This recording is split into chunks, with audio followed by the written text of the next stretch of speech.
હું શું કહું તમને, આજે બધી દાદાની ભાવતી વસ્તુ લાવજો, કેમ કે આજે દાદાનું શ્રાદ્ધ છે.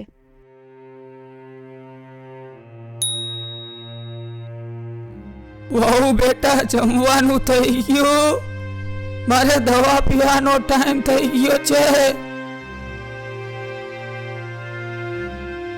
હજુ તો 12 જ વાગ્યા છે. હજી તો જમવાનું બનાવવાનું ચાલુ જ કર્યું છે.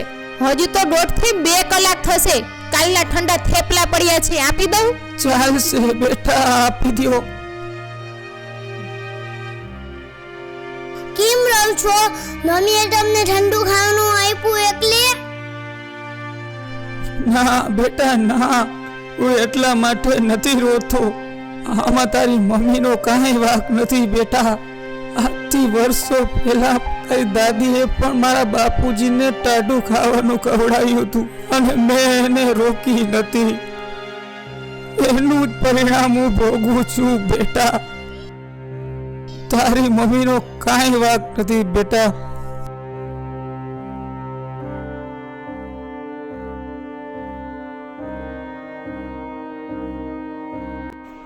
જો જીવતે જીવતા વડીલોની સેવા કર્યા હે ને, અને જો એમને સારું સારું જીવતા ખવડાવ્યું હશે ને, તો એ શ્રાદ્ધ કરતા પણ વિશેષ છે. જય શ્રી કૃષ્ણ.